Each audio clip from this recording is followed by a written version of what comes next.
13 ancient pre-Islamic towns have been discovered in Saudi Arabia up to the present day. These include Qaryat, al-Fāw, the Al-Ukhdūd Archeological Area, Madā'in Ṣālih, Jubbah, Tārūt, Al-Shuwayḥaṭiyah, Thāj, Taimaa and Dūmat Al-Jandal. There are still more ancient towns in Saudi Arabia, but little information is currently available on them. Saudi Arabia occupies a unique and distinctive geographic location, bridging civilizations between continents. In ancient times, the Arabian Peninsula served as a corridor for trade, therefore it saw the beginning of many civilizations, the relics of which are still evident today. The Saudi government has recently established the Saudi Commission for Tourism and Antiquities, which is responsible for the preservation of these cities. Qaryat al-Fāw also appears in the southern text as Qaryat Qaryat al-Hamra and Dhat'Aljan. The name derives from its geographical location at a pass through the Uwayq Mountains where it intersects with Wadi al-Dawasir, overlooking the northwestern edge of the empty Qaryat Desert.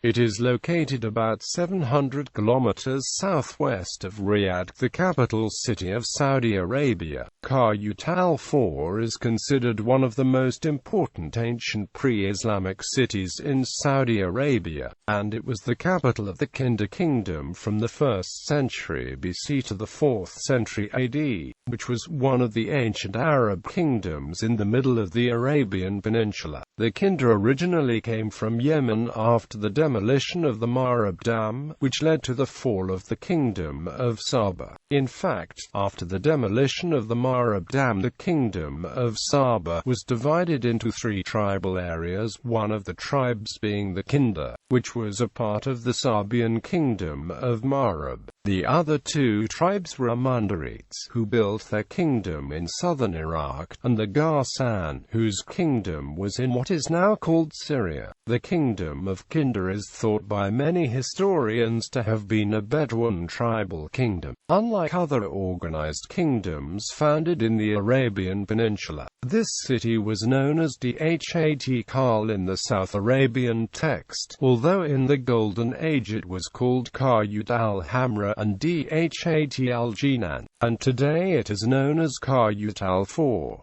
The city covers an area of approximately 3 kilometers by 1. The ancient city was inhabited for about 8 centuries, and during this period the city fought several wars with the Kingdom of Sabah, and in AD 228 Imru al-Qais fought the city. However, the city is not mentioned in any Arab history books apart from Abu Muhammad al-Hasan al-Hamdani's book entitled Sifat Jazirat al-Arab. The city had an important location, as it was located on a trade route, which had a great impact on the lives of the inhabitants due to the contacts with people from other nations. The archaeological excavations in the city revealed that the city had grown and evolved gradually from the point of the trade route to another important commercial point in the eastern part of the trade route that extends from the south of the Arabian Peninsulas through Najran across the Persian Gulf and Mesopotamia. It became the economic, religious, cultural and social center of the Central Arabian Peninsula, as well as the capital of the Kinda Kingdom in the first period. Discovery. Interest in Qaryat al-Fāw as an archaeological site dates back to the 1940s when a reference to it was made by some official workers of the Saudi Aramco oil company. In 1952, 3 of the company's staff visited the city and wrote about it. In 1996, the village was visited by an expert from the Antiquities and Museums Agency. In 1976, it was visited first the History and Antiquities Association of King Saud University in Riyadh and then by the Department of Antiquities and Museums, both aiming to study the site, and more specifically, to identify the location of the city. The work took place between 1972 and 1995. Archaeological excavations were carried out by a team from King Saud University team from 1970 to 2003, and uncovered two major sectors of the town. The first was a residential area consisting of houses, squares, streets and a marketplace, while the second was a sacred area, consisting of temples and tombs. The general architectural plan is very indicative of pre-Islamic towns in Arabia. Abdul Rahman al-Ansari, former professor of archaeology at King Saud University in Riyadh and a member of Saudi Arabia's Consultative Council and of the Council's Committee on Education, is considered as the founder of the rediscovery of the city of Qaryat al-Fāw market area, built near the western edge of the valley which separates between the Uwayq mountains and the city limits east of the residential area, was a large market, 30.75 meters in length from west to east, and 25.20 meters north to south. It was surrounded by a huge fence consisting of three contiguous parts. The middle one was made of limestone and the internal and external ones made of clay. The market consisted of 3 floors with 7 towers in the market's corners and 3 in the structure in the middle of the north, south and east of the building. The only entrance to the market was located in the southern half of the west side and was a small door leading to a small square. Literature. The residents of the Qaryat al-Fāw were concerned with writing, and a great deal of literature was found on the slopes of the mountains. In the market, temples, while paintings were found in the city's residential and tombstones. Pottery and other archaeological materials were also found in the city. The language used was a mix of the language of the north and south. They wrote on different topics, including on religious and commercial issues, as well as on subjects related to personal matters. And through their available literature it has been possible to identify some names of people, tribes, gods, as well as to identify the possible existence of the relations between Qaryat al-Fāw and other kingdoms. A vast amount of inscriptions was found in Qaryat al-Fāw. Temples, 3 temples and 1 altar were found in Qaryat al-Fāw, 2 in the area to the west of the market, and 1 outside the market area. In addition, more than 1 type of cemetery was found in the town, as there were both public and family graveyards.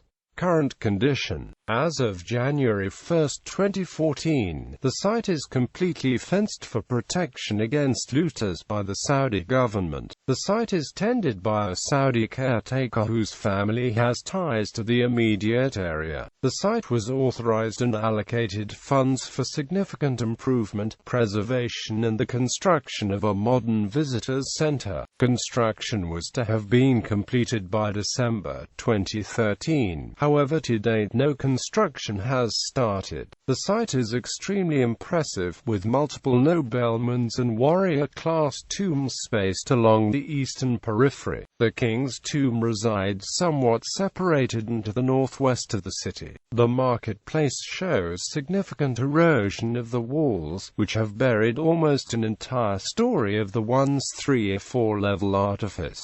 Remnants of grain storage and baking ovens can still be seen today. Located east of the city lies a large jebel, with significant caves and petroglyphs. Al-Ukhdūd Archeological Area. Al-Ukhdūd is located in the south of Saudi Arabia in Najran region, about 1,300 kilometers to the south of Riyadh. Exploration of the city was begun around 1997 by a group of Saudi historians. Since then, many antiques have been found, and the greatest discovery in the town was of the place where the king of the kingdom of Imyar punished the Christian community in the town by throwing them into ditches of fire, which are called Ukhdūd in Arabic. According to the experts, the city was built between the 1st century BC and the 1st century AD. The story of these people is mentioned in the Quran, in the chapter Al-Buruj. Madā'in Ṣālih. Madā'in Ṣālih, also called Al-Ijab, is an ancient city located in northern Saudi Arabia, about 1,400 kilometers to the north of Riyadh. Madā'in Ṣālih is considered to be one of the most important and oldest ancient cities in the country. Madā'in Ṣālih lies to the northwest of the city of Al-Ukhdūd in a strategic position on one of the most important ancient trade routes, which link the south of the Arabian Peninsula to the north, as well as to the great economic and cultural centers of Mesopotamia, Syria and Egypt. It was the second largest city in the kingdom of the Nabateans. The Nabateans were a group of Arab tribes whose economy was based on pastoralism, and over time they settled, created and developed several cities and become traders. The Nabateans occupied territory in the south of the area of Sham, where they founded the Nabateans' kingdom. Their capital was Petra in Jordan, which was chosen as one of the 7 wonders of the world in 2007. The language was a form of Old Northern Arabic. The landscape of Madā'in Ṣālih is characterized by impressive rock formations, sandstone hills of varied colors, from red to yellow and white. The area of Madā'in Ṣālih covered by the site is about 1,621 hectares. The tombs are distributed in groups of various importance, as follows. Qasr al-Thani is the first group of tombs and occupies 2 sandstone hills in the southern part of the site. The western hill contains only one large tomb, called Qasr al-Thani, while the second one contains 6 small undated funerary chambers. The tombs of the residential area. This group of monuments lies in the south of the residential area. It comprises 2 sandstone hills, one small and one large. The large one contains 18 tombs. Qasr al-Farad is located in the southwest of the site. It was given its name as it was completely isolated from the other tombs. Qasr al-Bint. This group of tombs lies west of Jabal-Adib. It comprises 2 sandstone hills, one containing 29 tombs and the second 2 tombs. Jabal-Adib. The name is a toponym referring to 2 mountain ranges which dominate the site from the northeast. Jabal al-Marjah. This group of tombs is located to the northwest of the complex of Qasr al-Bint and occupies 3 elongated sandstone hills, one of which is called the Jabal al-Marjah. This area contains 14 tombs. Qaryat. This group of tombs is located to the west of the Hijaz Railway. It contains 53 tombs. The residential area is located in the plain which lies in the middle of the site. Madā'in Ṣālih was recognized by UNESCO as a Site of Patrimony, the first World Heritage Site in Saudi Arabia. The story of these people, called the people of Thamud, is mentioned several times in the Quran along with Prophet Salih. Jubbah. Jubbah is located in the Al province about 730 kilometers north of Riyadh. The city was built around 7,000 years ago. Tārūt Island is the second largest island in the Persian Gulf, located off the city of Qatif. The name is said to be derived from that of the goddess of love and war, a Phoenician and Canaanite goddess Astarit. Tārūt is known for its historical landmarks, such as the Taarabt Castle. Al-Shuwayḥaṭiyah. Al-Shuwayḥaṭiyah is located in the north of Saudi Arabia, about 1,300 kilometers north of Riyadh in the Al-Jawf region. It is thought to be the oldest city in the history of the Asian continent. The renowned professor of archaeology, Abdul Rahman al-Ansari, is of this opinion. Thāj. Thāj is located in the northwest of the western region, about 600 kilometers northwest of Riyadh. The majority of historians believe that the city of Thāj was built in the period of the Greeks, after the conquest of Alexander in 330 BC. C. The most important discoveries in the city were 9 stones carved with writing dating back to the middle of the 1st millennium BC. Dūmat Al-Jandal. Dūmat Al-Jandal is the name for an ancient city of ruins located in northwestern Saudi Arabia in the Al-Jawf province. The name Dūmat Al-Jandal means literally, Duma of the stone, since this was the territory of Duma, one of the 12 sons of Ishmael. The city's ancient Akkadian name was Adamatu.